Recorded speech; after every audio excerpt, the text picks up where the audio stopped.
आज आपण चुरमुरे किंवा मुरमुरे याला म्हणतात त्यापासून आपण बनवणार आहोत चटपटीत असा मधल्या वेळेत खाण्यासाठी मुलांना खाऊ. खरंच खूप भारी लागतो. मुलं काय मोठेही आवडीने खातील. एवढा चटपटीत असा हा खाऊ लागतो. हे मुरमुरे तुम्हाला कुठल्याही किराणा मालाच्या दुकानात सहज मिळतात किंवा घरी एक जास्त प्रमाणात आणले असेल तर उरतात. मग त्याचं काय बनवायचा विचार पडतो. तर तुम्ही ह्या चटपटीत असा चिवडा बनवून ठेवू शकता. नरम थोडे पडलेले असतील ना मुरमुरे तरीही चालेल, काही प्रॉब्लेम नाही. आणि त्यापासून आपण हे असा चटपटीत असा हा मुरमुऱ्याचा चिवडा बनवणार आहोत. खरंच एकदा नक्की बनवून पहा, तुम्हालाही खूप आवडेल. आणि साहित्यही खूप कमी लागतं. बाहेरून विकत आणण्यापेक्षा घरी झटपट आणि टेस्टी बनतो. तर माझ्या पद्धतीने एकदा नक्की बनवून पहा, खरंच तुम्हालाही आवडेल. मुलांना टिफिनमध्ये देण्यासाठी हा एक उत्तम पर्याय आहे. म्हणजे वेफर्स, कुरकुरे वगैरे खाण्यापेक्षा घरी हा जर मुरमुऱ्याचा चिवडा बनवलात ना तर झटपट काम होईल तुमचं.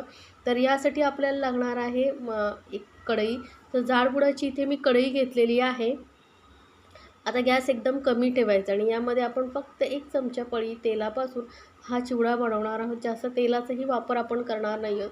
आता याच तेलामध्ये आपण पूर्ण चिवडा बनवून घेणार आहोत. तर गॅस कमी ठेवायचा आहे आणि सर्वात आधी आपण हे तेल तापलं की यामध्ये घालणार आहोत मिरच्या. तर इथे मी 3 ते 4 हिरव्या मिरच्या अशा छोटे-छोटे तुकडे करून घेतलेले आहेत. तर 3 मिरच्या का भाजायच्या?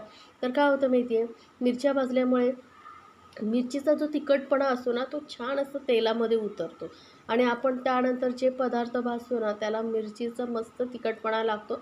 चिवडा खाताना फिका लागणार नाही. त्यामुळे या पद्धतीने नक्की बनवून पहा. तर बघा आता मिरची मस्त अशी भाजली गेलेली आहे. जास्तही आपल्याला एकदम करपवायची नाही आहे. थोडी कुरकुरीत झाली ना बस झाली. ते मिरच्या काढून घेतल्या. त्यानंतर इथे घालते शेंगदाणे. तर इथे मी पाऊण वाटी शेंगदाणे घेतलेले आहेत 200 ग्रॅम मुरमुऱ्यासाठी. तर इथे तुम्ही आता तुमच्या आवडीनुसार प्रमाण कमी जास्त करू शकता. तुम्हाला जर शेंगदाणे कमी आवडत असतील तर कमी घालू शकता, जास्त आवडत असतील तर जास्त घालू शकता. आता याचबरोबर ना थोडंसं आपण घालूया मीठ इथे. आता हे मीठ आपण म्हणजे आता घातलं आहे कारण काय माहिती आहे, मीठही छान लागतं शेंगदाण्यांना आणि इतर आपण जे साहित्य भाजणार आहोत ते याच मिठामध्ये भाजणार आहोत. त्यामुळे तेलामध्ये ते मीठ छान मिक्स झालं ना की सर्व पदार्थांना छान लागेल. त्यामुळे मिरची आणि मिठाचा मस्त असा टेस्ट आपल्या बाकीच्या पदार्थामध्ये उतरेल. आता हे बघा शेंगदाणेही आपल्याला जास्त करपवायचे नाही आहे. थोडे कुरकुरीत झाले काढून घ्यायचे आहेत आणि त्याच तेलामध्ये आपण ही फुटाणा डाळ घेतलेली आहे. तर इथे मी आता अर्धा कप फुटाणा डाळ घेतलेली आहे. आता गॅस कमीच ठेवायचा आहे बरं का, जास्त फास्ट ठेवायचं नाही आहे. कारण हे सर्व ना आपल्याला कुरकुरीत होईपर्यंत भाजून घ्यायचं असतं. जर तुम्ही गॅस फास्ट ठेवला तर काय होईल माहिती आहे, बाहेरून वरून करपले जातील आणि आतून नरम राहील. मग चिवडा जास्त काळ कुरकुरीत राहणार नाही, लगेच नरम पडेल.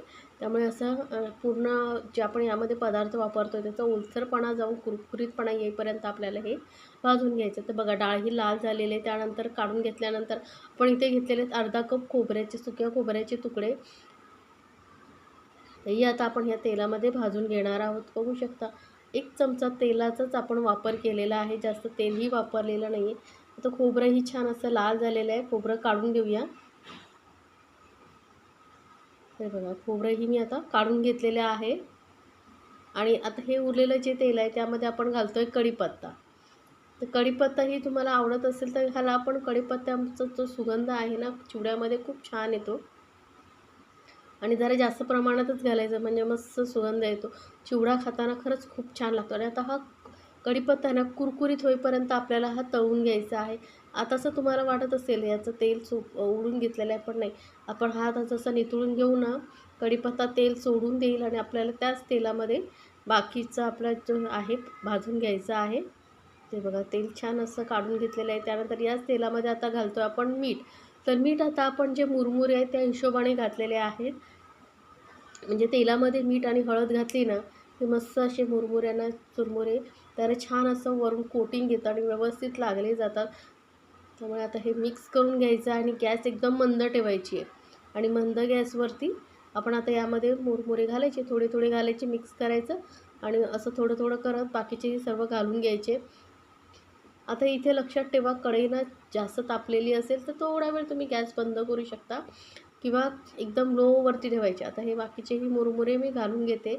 थोडे थोडे घालून आपण हे मुरमुरे भाजून घ्यायचे आहेत. आता मुरमुरे काय होतं माहिती आहे, जसे गरम होतात ना तशी याची साईज थोडीशी कमी होते. आता तुम्हाला असं वाटत असेल की कढई खूप भरलेली आहे, कसे मिक्स करणार? पण जसं गरम होणार ना हलके हलके बघा थोडंसं साईज याची कमी होत जाते.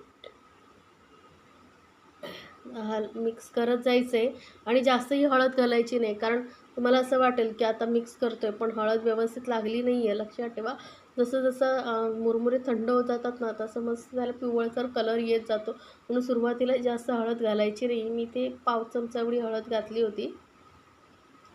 तर बघू शकता आता मुरमुऱ्यांचं साईज थोडी हलकी कमी झालेली आहे. आता मस्त असं मिक्स करत करत छान असं कुरकुरीत होईपर्यंत आपण हे भाजून घेणार आहोत. आणि मंद गॅसवरती ना आपल्याला जास्त वेळही लागत नाही. 3 ते 4 मिनटामध्ये हे मुरमुरे छान असे भाजले जातात. बघू शकता हलका हलका कलर येत चाललेला आहे. जसं जसं मिक्स करणार आणि गॅस बंद केला आणि हे फक्त मिक्स करत राहायचं मध्ये मध्ये, आपोआप याला छान असा उघडत कलर येतो. तर आपण चेक करूया बघा, मस्त लगेच पीठ होतं आहे. म्हणजे आपले मुरमुरे छान असे भाजले गेलेले आहेत. आता आपण गॅस बंद करूया आणि ही कढई गरम आहे त्याला मिक्स करत राहायचं आहे.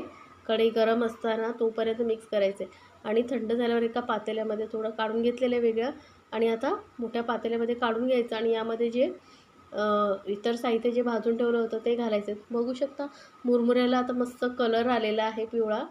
आणि जे आपण शेंगदाणे, डाळ, खोबरं जे भाजून घेतलं होतं ते घालायचं आहे आणि हलक्या हाताने व्यवस्थित आपल्याला याला मिक्स करून घ्यायचं आहे. मी जसं सांगितल्याप्रमाणे तुम्हाला प्रमाण तुम्ही तुमच्या आवडीनुसार कमी जास्त करू शकता. तुम्हाला इतर समजा यामध्ये काजू घालायचे असेल तर काजूही तुम्ही घालू शकता. हे तुमच्या आवडीवरती आहे. मनुका आवडत असेल तर मनुका घालायचे. आता इथे मी काय करणार आहे माहिती आहे, एक छोटा चमचा इथे पिठी साखर घालते. पिठी साखर घालायची म्हणजे काय होतं, पावडर साखर व्यवस्थित वरती कोटिंग होतं आणि खरंच चटपटीत असा आपला हा चिवडा लागतो. म्हणजे तिखट, गोड, थोडासा खारट मस्त लागतो चिवडा. आणि पिठी साखर घालायची म्हणजे काय होतं, व्यवस्थित वरून कोटिंग होते. जर तुम्ही अख्खी साखर घातलात ना तर व्यवस्थित मिक्स होत नाही. आणि हा आता आपला चिवडा झालेला आहे तयार. बघू शकता किती सुंदर दिसतोय आणि चवीला खरंच तितका भारी लागतो. तुम्ही 1 महिना जरी ठेवलात ना हा चिवडा घट्ट अशा डब्यामध्ये भरून जराही खराब होत नाही. तर एकदा नक्की बनवा आणि मला सांगायचं बरं का तुम्हाला ही चिवड्याची रेसिपी कशी वाटली.